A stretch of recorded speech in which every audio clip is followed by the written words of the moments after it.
Well, according to Google Street View, I'm on Highgrove Road in Cheadle, and this is number 12. So this is where it all started.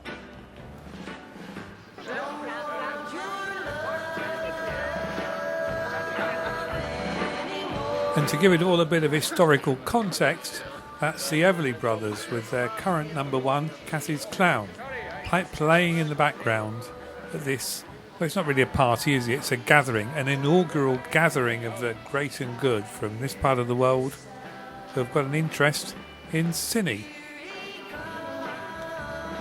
And they're all responding to a suggestion that was put out by local photography shop owner Reg Taylor. And Tom Lewis, whose home that was, became the first chairman of Cheadle and Gatley Cine Club. Now, in the 60 years that the club's been going, there have been numerous changes to the way we carry out our hobby, our amateur filmmaking, I should say.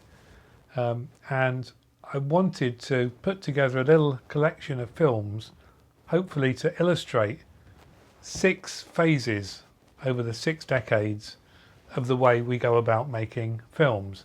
And really the one you've just seen is a good example of the basic form of home movie, and I want to go on a little bit to demonstrate how things perhaps got a little bit more complicated. And the first clip that I want to show illustrates the making of the first club movie, or at least I assume it is, because it was filmed on location in September of 1960, and it was called Prelude to a Prize Giving. Now, what you can see here are some behind the scenes shots of the location, and the actual film, which is a comedy and has a script of sorts, runs for a couple of minutes, and well, have a look and see what you think.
Well, I hope our club films have got a little bit better than that as time's gone by.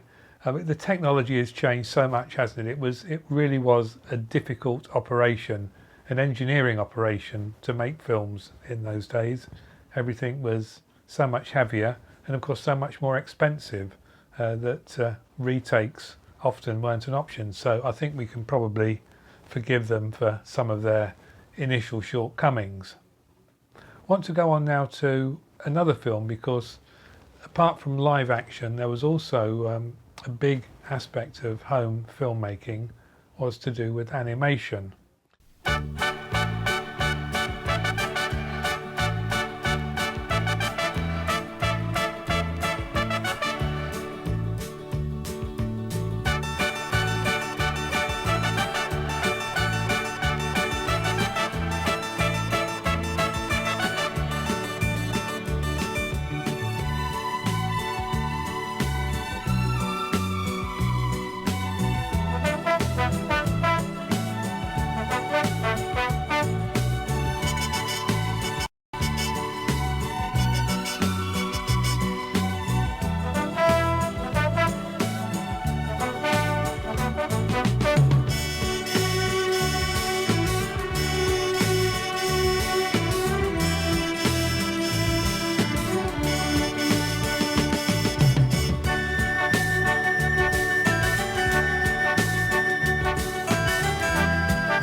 So A for Apple was a 1983 stop motion animation by Don Shaw.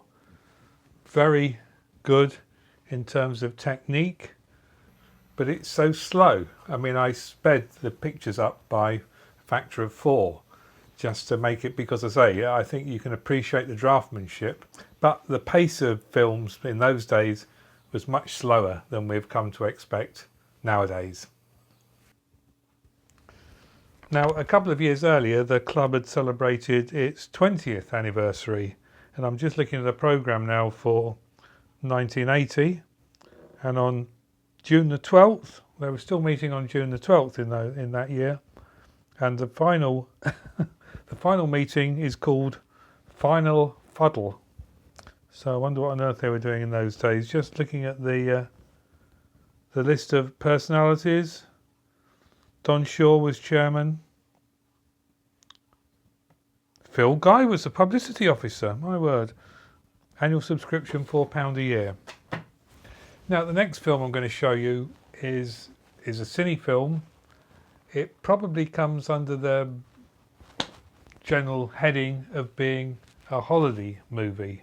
I believe it was filmed with a silent 8mm standard 8 camera, but a little bit of post-production has now come into the equation, and with some sound effects and about a half-decent commentary, you can turn it into an interesting, enjoyable, watchable film.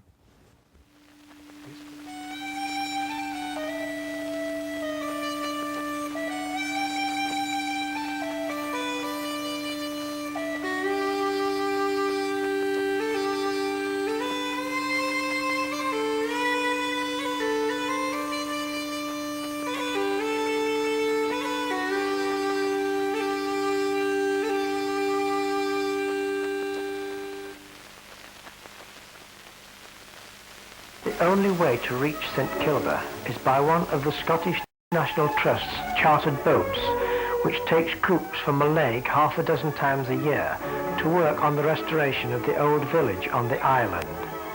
An overnight stop is made at Lochmaddy, and then it's across 80-odd miles of the open ocean to what you hope will be landfall on the farthest inhabited island west. Accommodation on deck, and not a very steady deck at that, was decidedly limited, and the hatch cover was the only place where one could stretch out full length. We steered by means of a compass and the road map of the British Isles. But in spite of this, and after what they said was quite a good crossing, we sighted land some 22 hours out from Mallaig. We anchored some distance from shore in Village Bay and were soon getting our first somewhat unstable view of our home for the next 2 weeks. Our first job was to transport our belongings up to the houses, which had been rebuilt by previous working parties from ruins like these into habitable dwellings, which we were the first party to use as accommodation, although on our arrival only one house had been completely finished.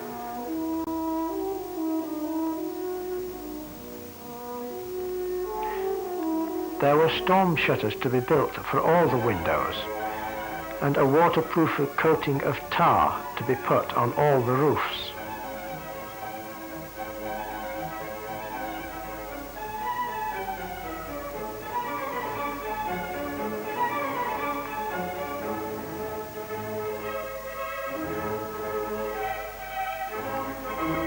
Lighter jobs were found for the ladies of the party, of course.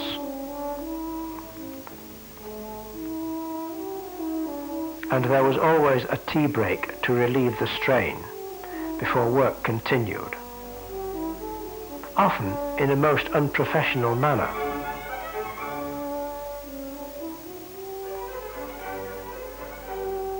And sometimes with quite unorthodox tools. On our first day off, we made a quick tour of the island, past the now unused sheep pens, and up to the gap, where a prone position was the safest from which to look down into the pounding sea below.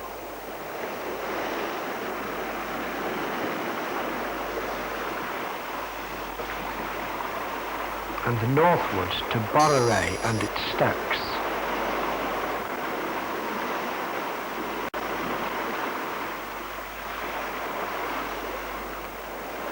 Here we had our first close-up view of a fulmar before we climbed to the summit of Connacher, the highest hill on the island. And whilst on the slopes, we came across this baby snipe.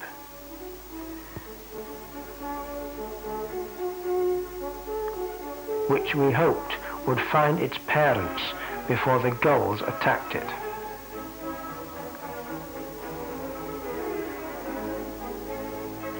Like this great skua, after having a good look round, attacked us.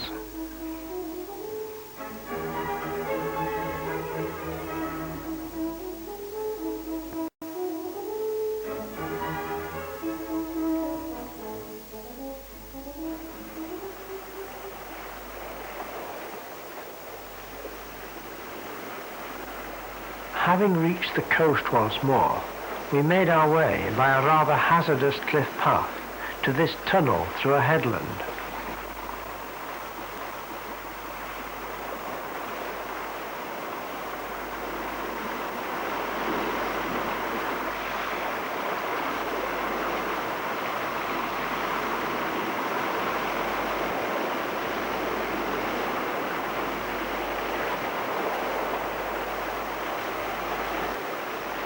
The return journey over the slippery rock was decidedly dangerous, and we were very thankful for the safety line, although the cameraman had to manage without one. All that remained now was the long walk back to the village.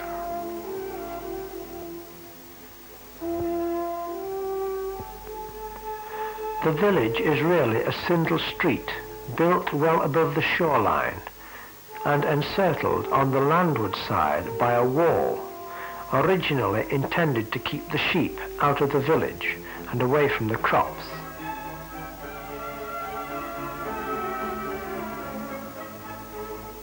In the single street, the remains of the last inhabited houses alternate with the old black houses, now also ruined, but once used as byres.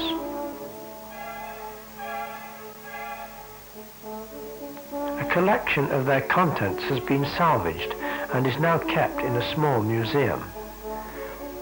The old graveyard, in which only 3 stones bear inscriptions, is similarly protected by a dry stone wall over 6 feet high.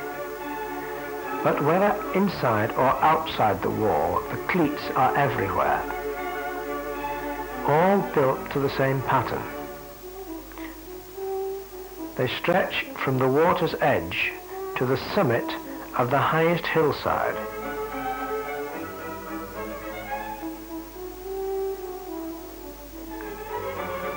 They were used as a storage place for the turfs, which the islanders used to burn instead of peat, for household stores, and for the dried carcasses of thousands of fulmars.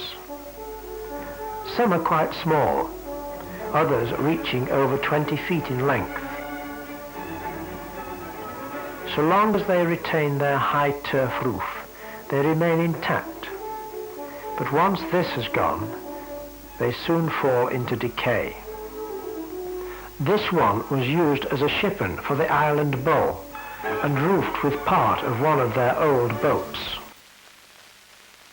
Not all the mounds were cleats, and this was a much older building called the Fairy House, and reputed to have been built in a day, and probably of prehistoric origin.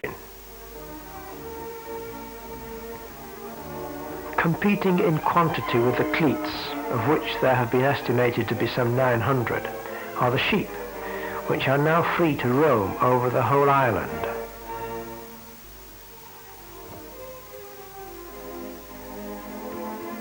Some of these have been marked with coloured tabs to facilitate study of their movements, but they are good runners, and it needs an energetic naturalist to catch them. Another unique feature of the animal life is the St Kilda mouse, which we caught in order to photograph, and then of course released again.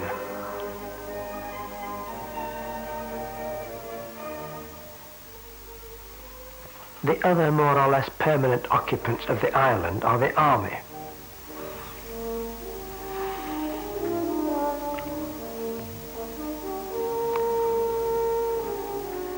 They have done their best to make life as much like home as possible.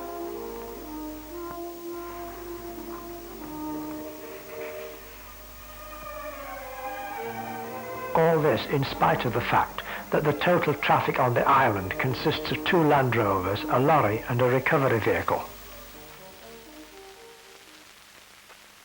One day we made a trip to Glen Bay on the far side of the island, passing not only the remains of many sheep,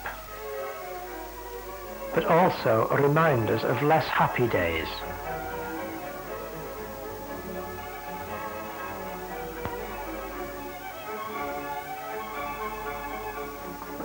But there were always the flowers to cheer us up, whether in rocky crevices or as tiny patches of colour underfoot. There was also an abundance of these tiny mushrooms. Towards the end of the bay are the remains of what is thought to be a prehistoric village, and one of the buildings, known as the Amazon's House, contains this shelf-like recess. The object of our trip was to film seals, but although we heard them singing in the distance, we saw little more than a snout in close-up. We did catch a glimpse of some birds by the sea, including this solitary shag. but there were plenty of oyster catchers about.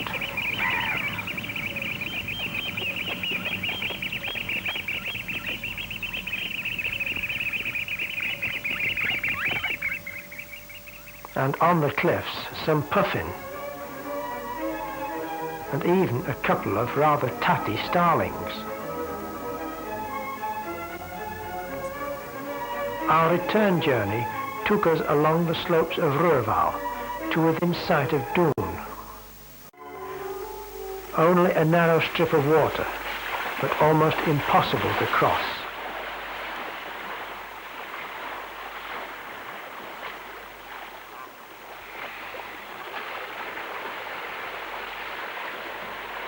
And we had to be content with a view of the steeply sloping island from here.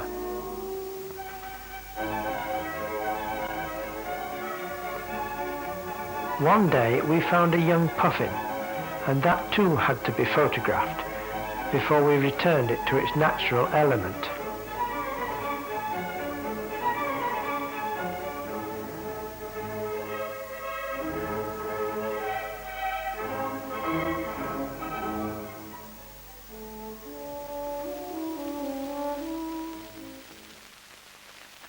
On Sunday we went to church, the first time a service had been conducted there by an ordained minister since the island was evacuated in 1930. And although it was impossible to film inside the church, our resident artist produced this impression.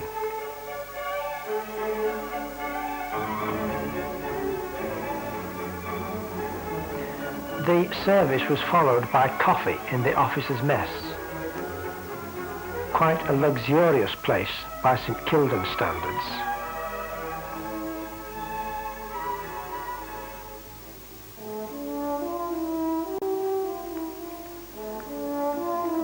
And rather different from our cookhouse, nicknamed the Friary, which was inside an old black house. Another trip took us along the west coast, where the leader of our party gave us a demonstration on the Lover's Stone.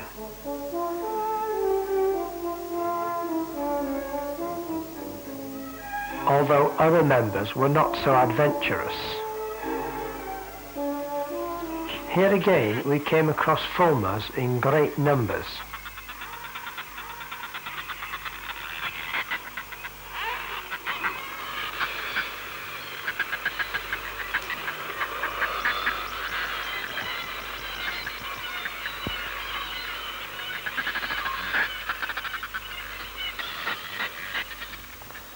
There was even this half-grown chick, like a ball of fluff, which Jim held for the photographers,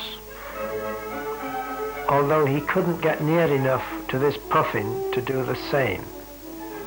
As we approached the top of the Cambia, one of its inquisitive residents came to inspect us at close quarters. From this vantage point, we could look along the north coast, across the narrow neck of land which forms the Cambia Isthmus, and on to the west coast, along which we had just come. Looking to the northwest, we could see the island of Soye, home of the famous sheep of that name.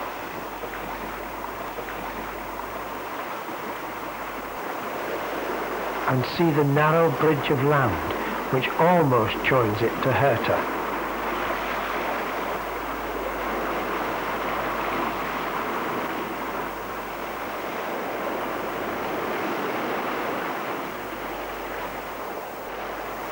Looking downwards, there were the outcrops of rock absolutely covered by resting seals. But the weather was none too clement, and we were glad to reach the warmth of the village houses once more.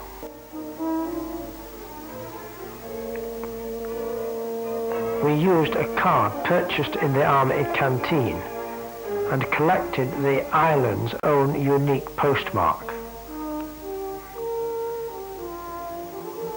Finally, with the mist hanging low, the time came for our departure. And once again we crowded aboard the Glencaradale.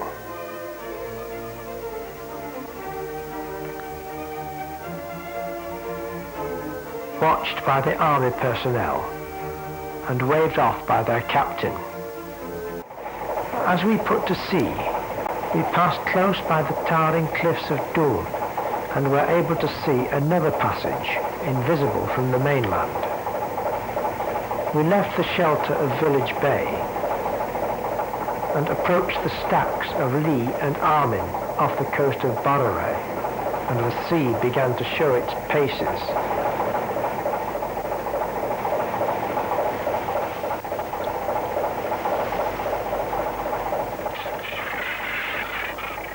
We passed between the stacks and had a good view of the thousands of gannets nesting there.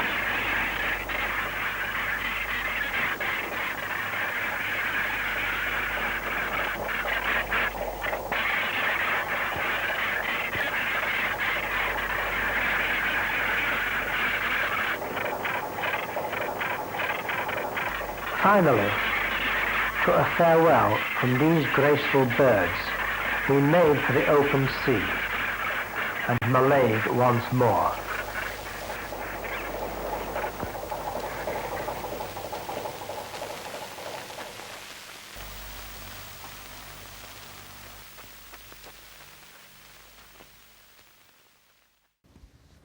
Well, I hope you found that interesting and for its time a good film, bearing in mind the technological problems and difficulties of filmmakers in that period. And I should say, Jerry Clegg tells me, yes, it was Bob and his wife Frida. So Bob and Frida Bridge made the film. And he tells me it was 1957, so it's slightly out of sync with with my chronology, but it ties in with that style of filmmaking. Now I'm going to show you, I think, a good film, and it deserves a complete showing, I think, on its own. It's called Magic Carpet, and it's listed as a Cheadle and Gatley club film. And some of the effects are really very good. I guess they must have been done stop motion. So coming to the end of the cine section of this video, just have a little look at a bit of Magic Carpet.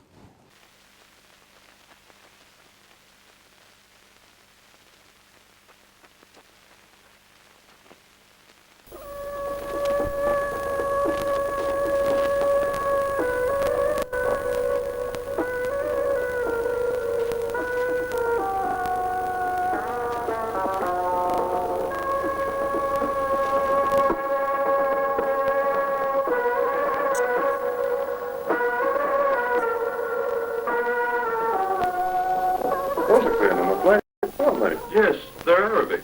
I bought the car in Persia. Oh, modern magic carpet, eh? I wish it was. Make my life a lot easier. Well, must be off now. Cheerio.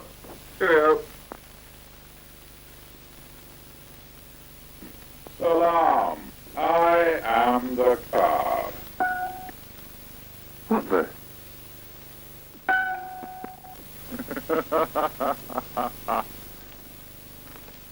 What on earth's going on? Oh, this is ridiculous. It can't just disappear. Oh, this sort of thing doesn't happen. Well, no. Surely, no, I must have imagined it. Must have done. I mean, it's impossible. How can a car possibly disappear? I mean, it's absolutely ridiculous. Things, well, I mean, unheard of. I mean, anybody think I was stupid if I told them? I mean, no, definitely, it must be imagination. Couldn't have happened. No.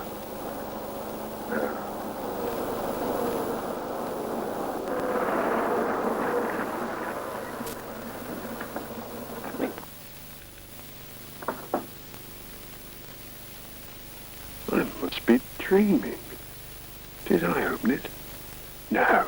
I suppose I must have. No, I didn't. Perhaps I didn't shut it properly. But now I remember getting into the car, shutting the door. Well, This should convince him.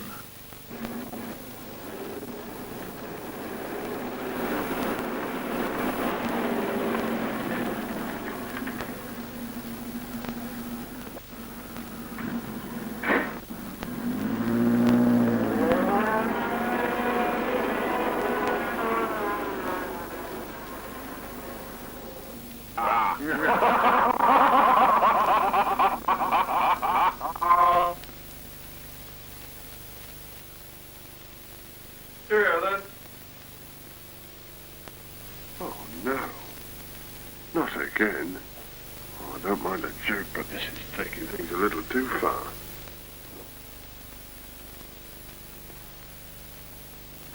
At your service, Sahib.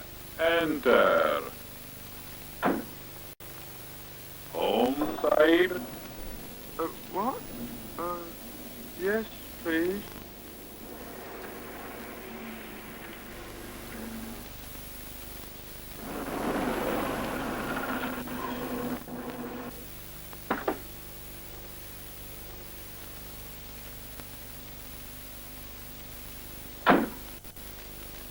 I wonder. Open. Close. Open. Close.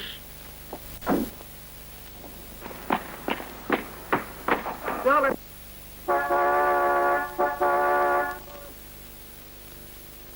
It's absolutely marvellous. Let me show you.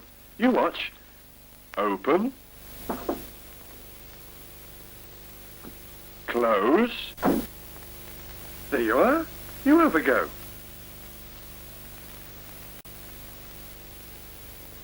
Open. Use your arm. Open. Close. Open. Close. Open. Yeah.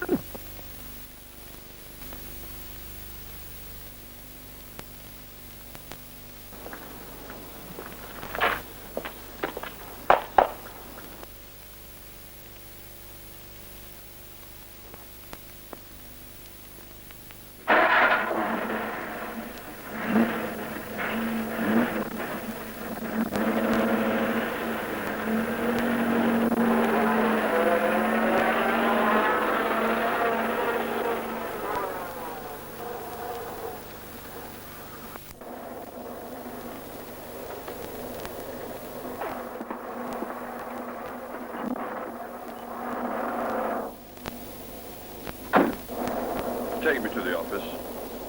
Not even, please.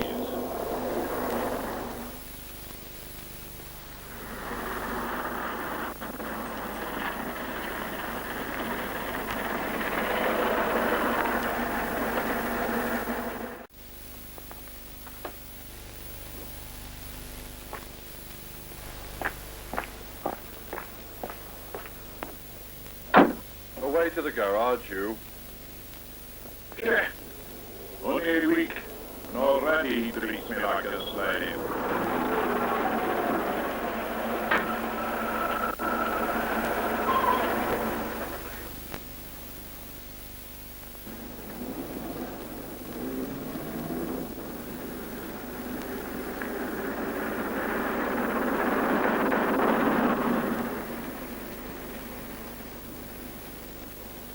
Good morning.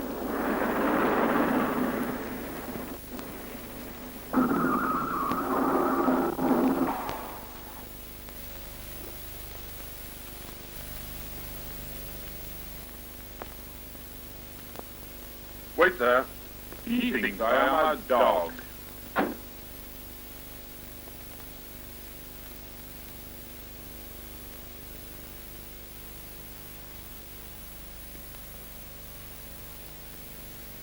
Come on. Again he orders. Better sag. Stop. It is too much.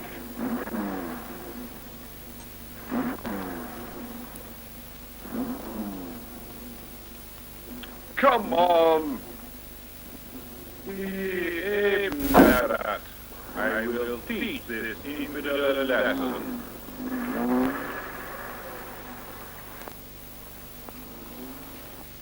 Stop! Ooh.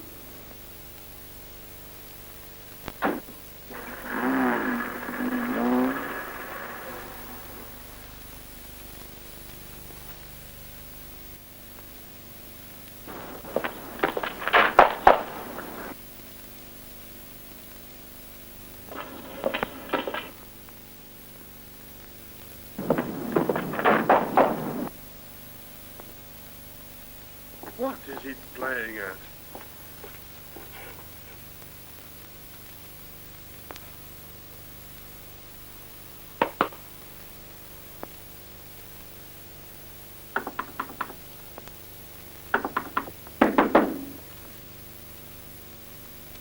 Oh!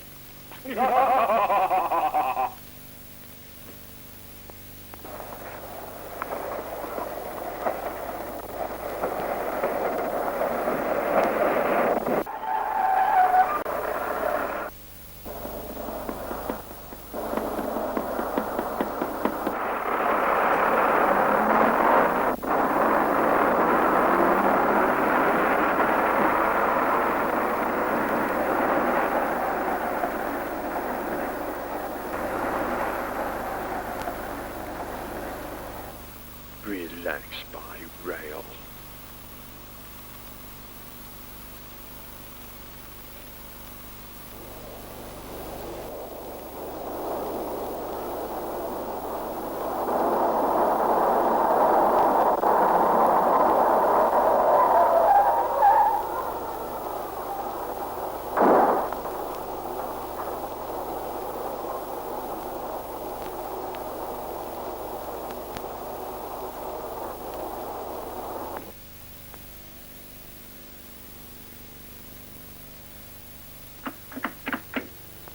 Still locked. How on earth do I get in? Have to break the window. That's better. I hate doing this, but here goes. Oh, no, you don't.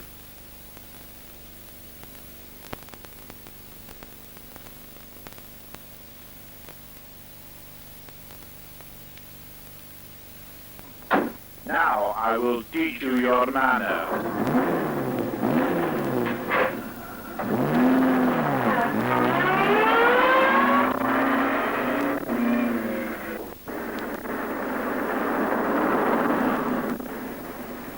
Help!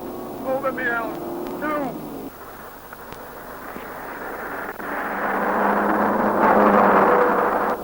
Please stop! Close it!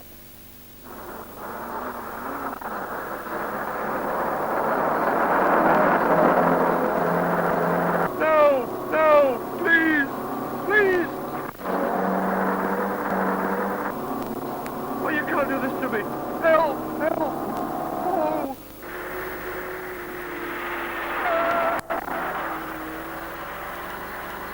Oh! Oh no! Oh. Come on! Stop it!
Ah, the window. No, no, you can't. Please, please don't leave me. No, please, come back, come back. Oh no, oh, come back, come back.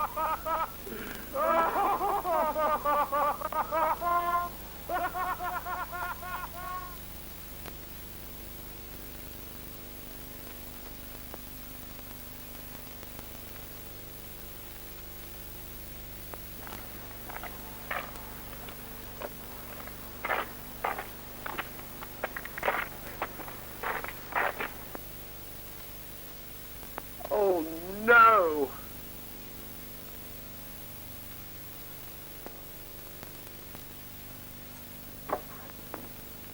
No, no, I've had enough. I'm selling it.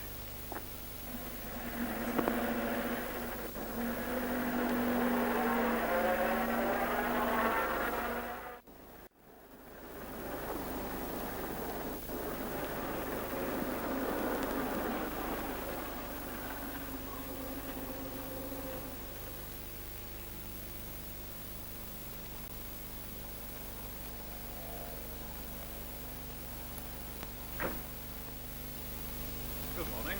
Good morning. I'd like to.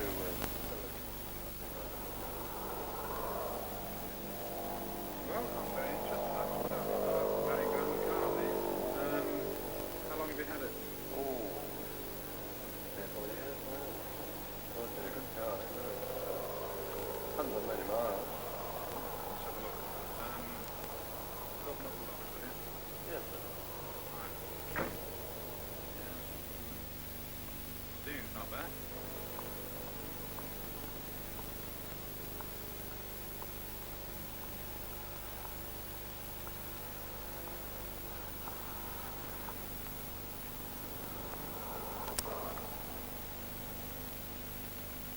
Oh, yes, the key. Sorry. Oh, thank you. Thank goodness.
Mr. Francis? Yes. We're making inquiries about an MG car number 630MLG, which we understand you recently sold to Penkethman. Yes, yes. The garage report that there was something odd about the car's disappearance. Well, I sold it, and I want nothing more to do with it. That's that. I see. Under the circumstances, you wouldn't object to our taking a look round. No, no, carry on.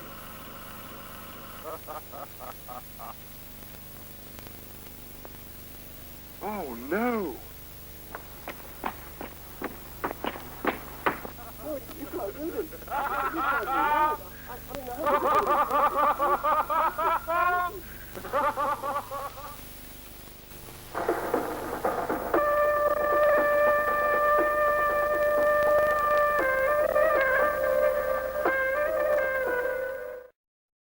The magic carpet, which I think showed some excellent special effects, because actually this film was a very early one. It was 1965.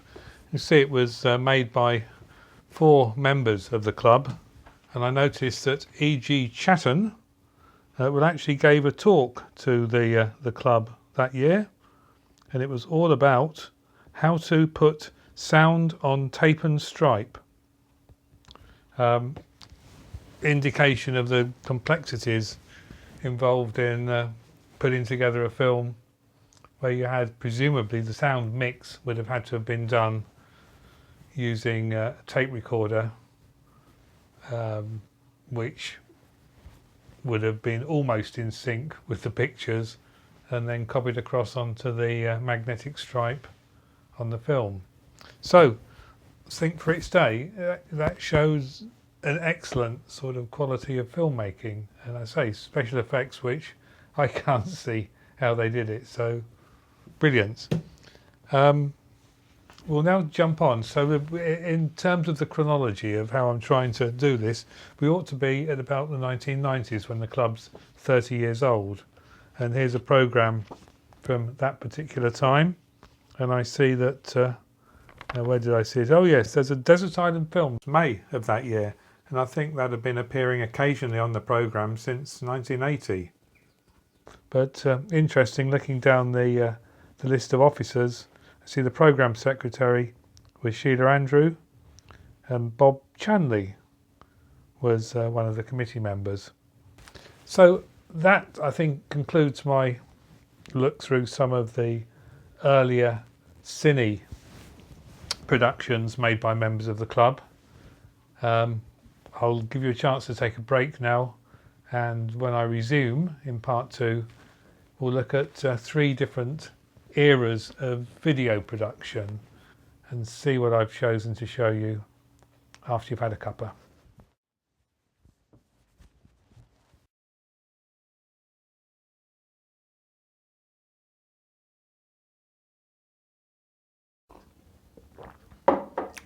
Well, I hope you've had a break, and welcome to this second part of this sort of virtual club evening, looking back at the first 6 decades of the club's history.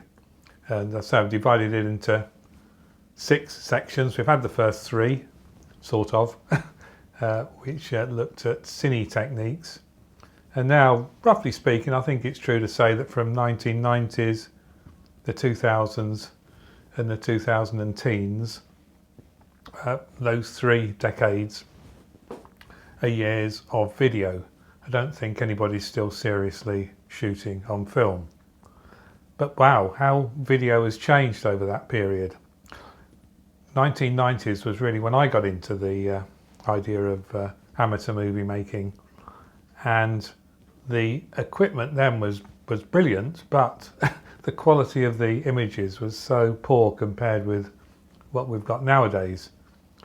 And the other important aspect, I think, is the quality or the different ways in which we had to edit. Now, I mean, editing now is so versatile compared with the way I started editing back in the 90s. It was sort of 2 or 3 VHS machines, so 2 playing in through a sort of vision mixer, which could also superimpose titles coming from an Amiga computer. And as you'll see in this first clip I'm going to show you, the quality wasn't brilliant, but the way we could now edit and handle material in post-production was a great improvement on anything that had gone before.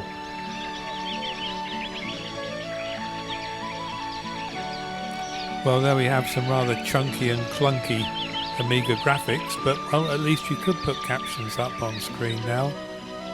Where we stand here, almost on the site of the second basin in Chesterfield, the site of the first basin, the original one, is a little bit further down. We see something, well, we see where it was.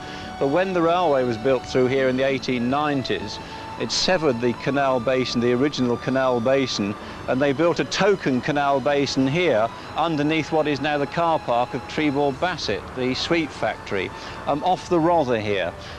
We've only know 1 photograph of that. I'm not sure if Pete Wild's actually done a slide of that. It was a very small basin and really only put there as a token so that the canal could still be considered to be in operation by the railway company, who actually owned the canal anyway.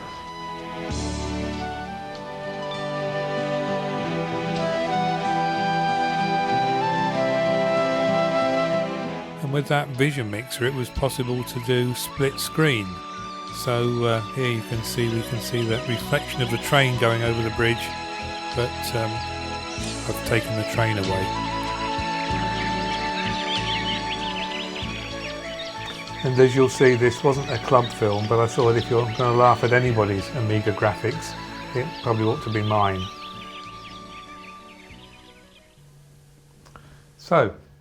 So much for the 90s with analogue recording and rather simplistic editing. Go on to 2003 and the arrival of digital, although digital video on tape. What I'm going to show you now is something that you may have seen and you may well have contributed towards. It's, as you can see, it's all to do with the Festival of Hidden Talents, which happened in Stockport Town Hall on the 27th of September 2003. And Cheadle and Gatley had a stall hoping to attract new members. The date, Saturday, the 27th of September 2003. The place, Stockport Town Hall Ballroom, where members of Cheadle and Gatley Cine and Video Club have assembled together with a number of other local amateur clubs to display to the public their varied interests. Organised by the Public Libraries Department, they christened the day Festival of Hidden Talents.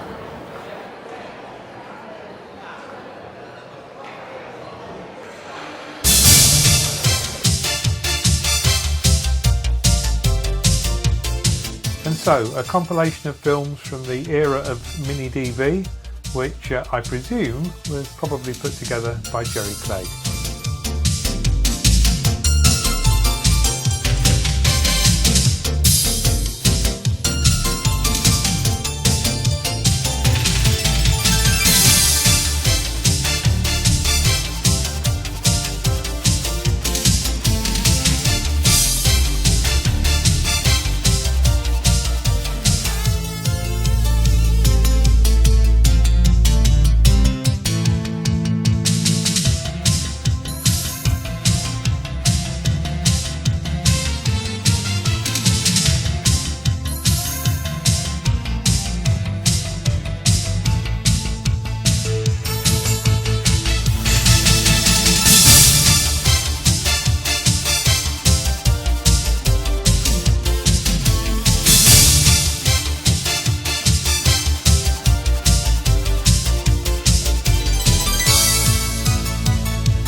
You know, what else did you ask for? You're going to have to go and find her. Thank you.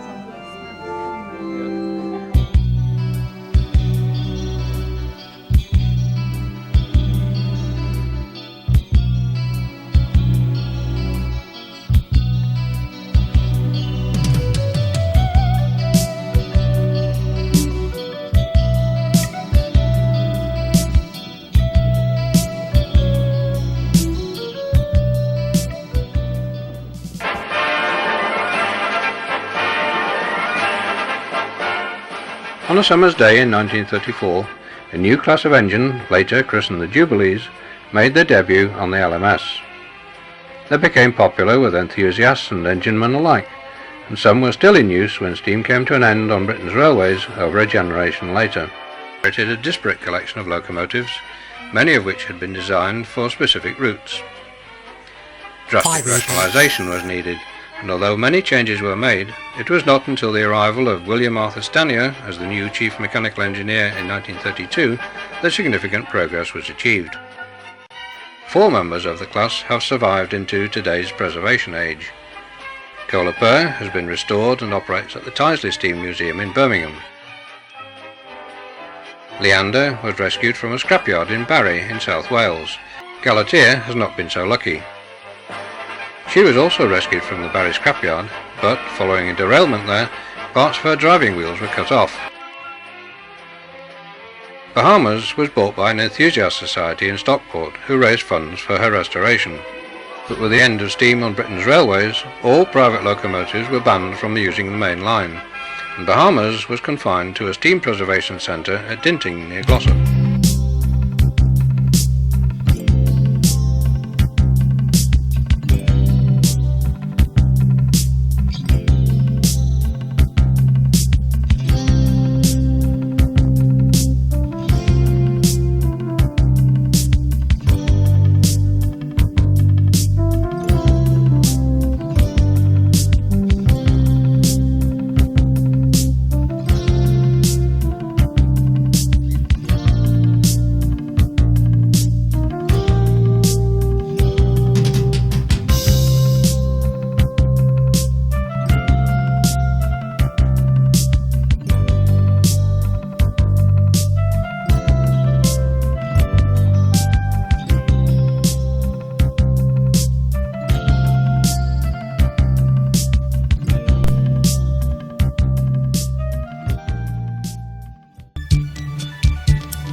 It's been a dream for a long time, and the reason that I've, I suppose, wanted to do it is that as I got to about 40, I started to ask myself what time I had left and what I really wanted to do with the rest of my life.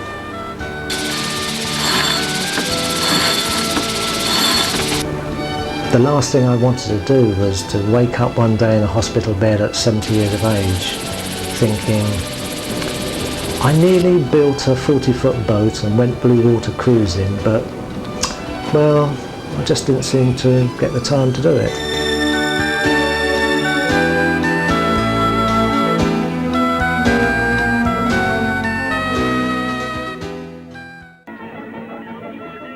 Now, bareback riding is only for those who dare. The 16 to 20-year-olds have to get the steer down on the ground and keep him there for 30 seconds.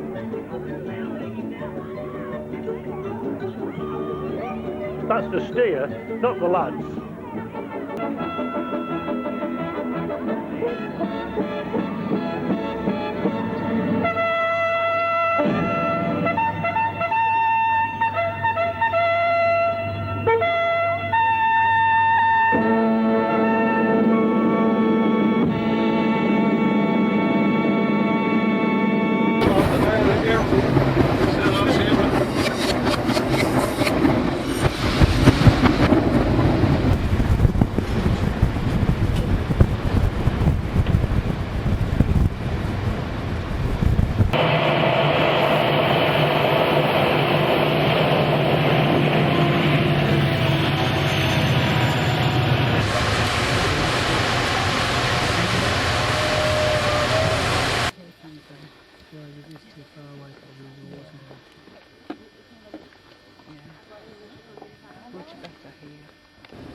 Yeah, maybe later today.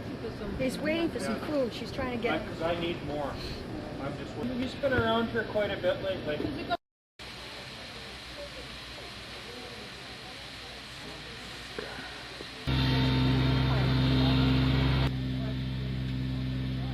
No, not in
planes, look. Ooh, look. Of the new millennium, the Red Arrows.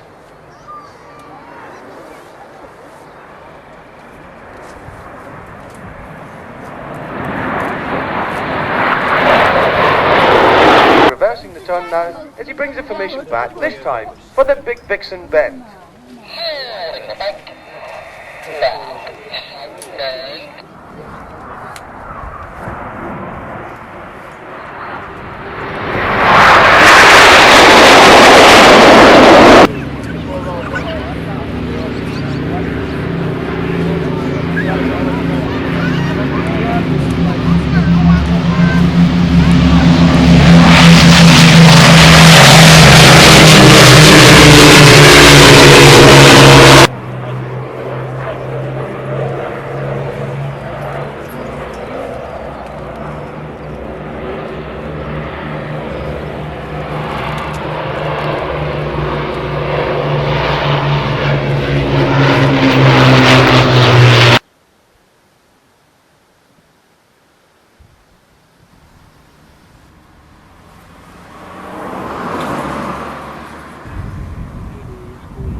Never trust a woman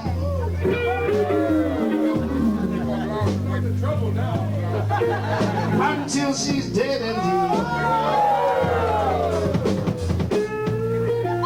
I want to hear that, brothers. Don't you ever trust a woman until she's dead indeed. You see, one day she'll tell you that she loves you, and the next day she'll kick you out in the streets.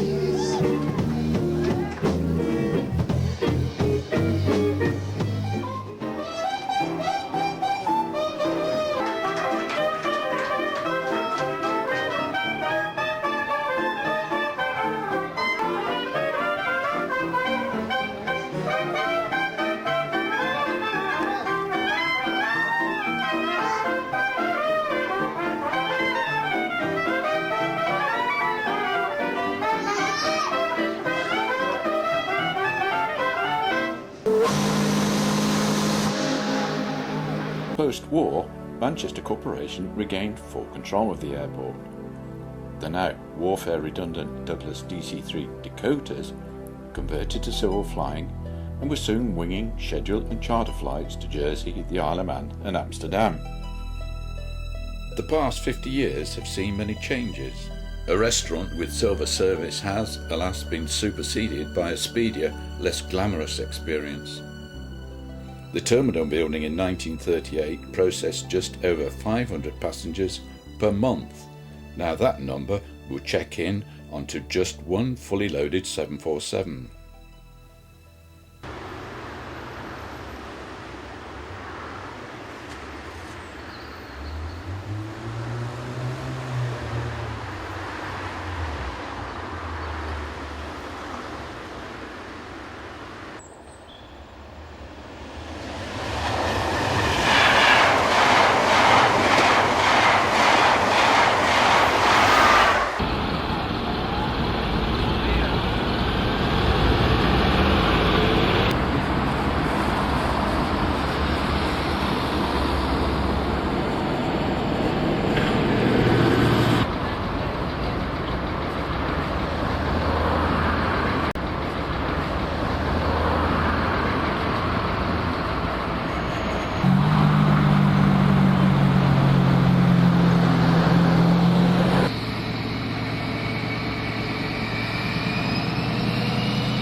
A carefully selected viewpoint can create this effect.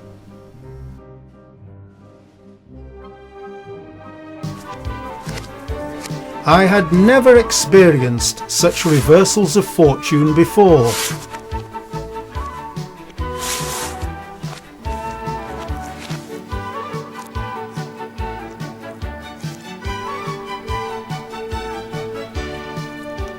Although I felt peckish, I was totally incapable of satisfying my hunger.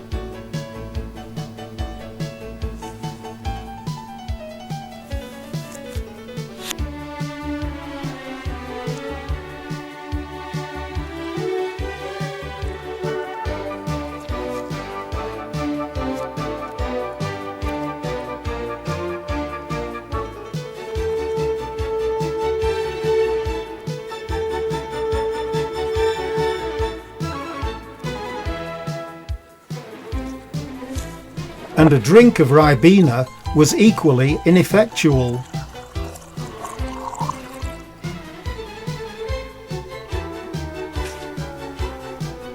Before long, I was quite beside myself with anxiety, and in two minds as to what the problem was. But even worse was to come, and I was totally unprepared for the final indignity.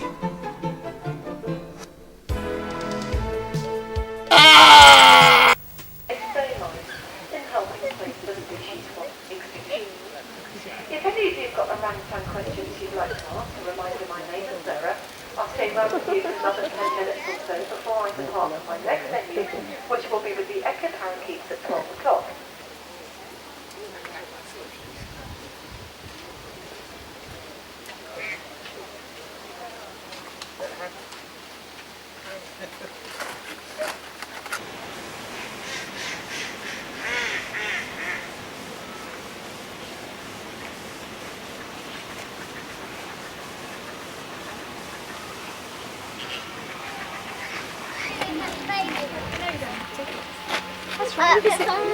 Mum, don't knock the camera. See it? There's the baby, look, there's the baby. Oh, it's cute. Oh, she's showing it to her. She's showing it. Oh, a little baby. She's like,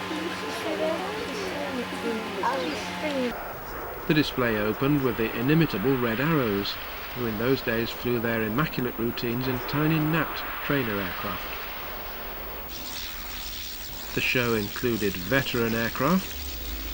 This is a de Havilland Cirrus Moth of 1925. And helicopters. This is a Westland Whirlwind from the search and rescue flight at RAF Valley in Anglesey. On June the 25th, 1971, the show organisers pulled off their biggest coup.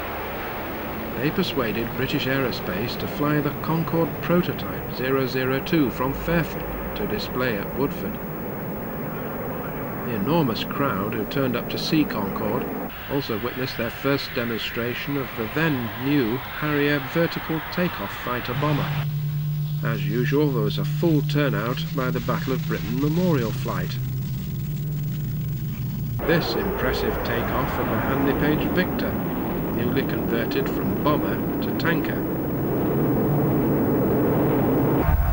We jump now to 1991, and this final display before retirement of the ubiquitous Shackleton maritime aircraft, once rudely described as 1,000,000 spare parts flying in close formation. The 1992 event was to be a special Silver Jubilee display to celebrate 25 years of RAFA air shows at Woodford. The day was marred by tragedy, however, and this Spitfire, owned by Rolls-Royce, inexplicably went into a loop at too low a level. Stay behind the crowd line. The pilot was killed. An interval of 2 hours followed, but the show did eventually resume with a spectacular display by 2 Russian test pilots flying Sukhoi Su-37s. Displays in the early 90s were dominated by this airshow favourite, Vulcan XH-558, the last of the V-bombers to fly, which unfortunately has since been grounded. We may never see this majestic warbird flying again, so let's linger a moment as she goes through her dramatic paces.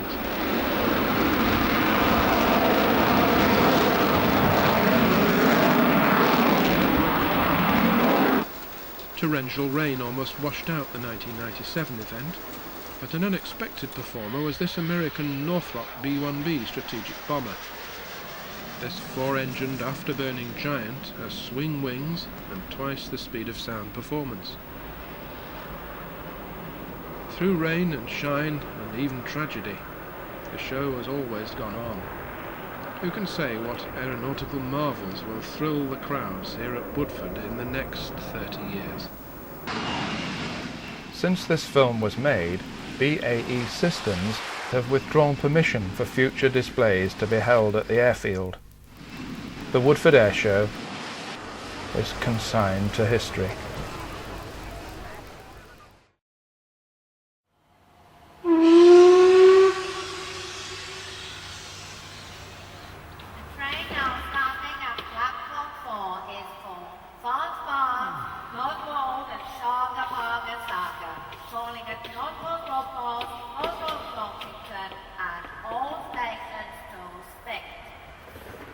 I say, Porter, have you seen your level crossing? Yes. One of the gates is half open and the other one is half closed. Well, we're half expecting a train. I'll have to get a ticket. Why don't you try knocking? Oh, thank you, I will. You'll have to knock harder than that. Hello, anybody there? Yes? I'd like to buy a ticket, please. Single or return? Return, please. Where to? Why, back here, of course. No, your destination. Orkington. Thank you. I thought you said Tootaloo.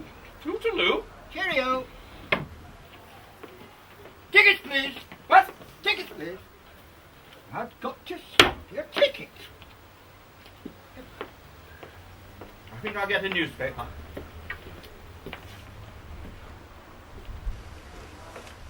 Mirror, please. Is that the only mirror you have? Yes. Have you got a son? He's at school. Male? Of course he is, otherwise he'd be my daughter. No, I mean, have you got a Daily Mail? There's my husband. What about Telegraph? The post office is up the road. Express? Be along in a minute. Guardian? I don't know what the guard's name is. Have you got the Times? Times is on the board. You can't rely on them for the trains. Why don't you read a paper while you're waiting? I'd love to. What papers do you sell? Well, there's the Mirror, the Telegraph, the Sun, the Express. Well, I'll have one of those. Which one? Whichever you like. Oh, I don't like any of them. Which one do you like? Oh, what about the Express? I told you. We're just waiting for it. But what papers have you got? We haven't got any papers. You haven't got any papers? No, I told you. They're just coming on the Express and we're waiting for it. Oh. Oh, hang on. We do have one paper here. I'll take it. It's the Late Express. Here. This paper's 4 days old. I told you it was late. That'll be 50p, please. But it says here 23p. I told you it was extra. Oh, this is ridiculous. There's only one man running the whole station. The level crossing gates aren't working properly. We can't understand a word they're saying on the tannoy. The times on the board are all wrong. But you can't buy a paper worth reading. Oh, I'm not stopping here. Just as well. Trainee wanted them to stop here either. Well, that was Brief Encounter, a club drama which was filmed using green screen in our old club room. All the previous films came from a compilation which I presume from the prevalence of aircraft was a compilation put together by Jerry Clegg, and that was done for the Festival of Hidden Talents in 2003, a time when digital tape was still king, and quite rightly so. Certainly Mini DV made a tremendous impact on the quality of films that we could make, picture quality, and more importantly, once we started editing, people could actually edit on a Adobe Premiere or whatever they were using and get really good results with first generation quality. So I was thinking of coming on to the last decade, what's made the biggest impact for us home movie makers? And I think it's got to be the arrival of the SD card to replace tape, because it's meant that obviously cameras can get so much smaller, and we see the impact that still cameras are having on the market, or on people use still cameras to shoot movies, and the arrival of this device, the GoPro. Now, this particular one that I have here will actually shoot in both directions at once. It's one of these 360-degree cameras. Unfortunately, I haven't quite mastered how to edit that to make it to make any sense of the resulting surround pictures. So you're not going to see any of that, but that's probably, I think, perhaps somewhere where filmmaking will be going in the near future. But the other thing I want to talk about is sound quality. just as the pictures have got so much better, going up to HD and then 4K, so the potential of doing better sound quality. Well, has that been left behind? Well, possibly. What I want to show you is this.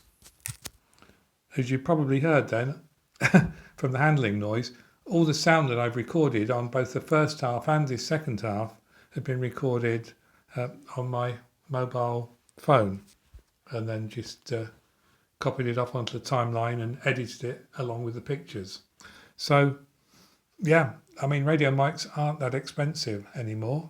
Rode do a couple of quite acceptable versions, but why use a radio mic when you can use your mobile phone, as I say, mobile phone tucked in your top pocket, and get really close voice quality, and you don't have to worry about how far away the camera is because you're not relying on a radio signal back to the camera. So there you are. I had to finish up on a sound thing, didn't I? And I have. And that for me sort of sums up 60 years of progress, 66 decades of the Cheadle and Gatley. We're now filmmakers, aren't we? And I wonder what's going to come next. Anyway, hopefully it will be our first meeting of the next session, which, fingers crossed, should be September, a couple of months' time later this year. So have a good, safe summer, and hopefully see you all in the autumn. Goodbye.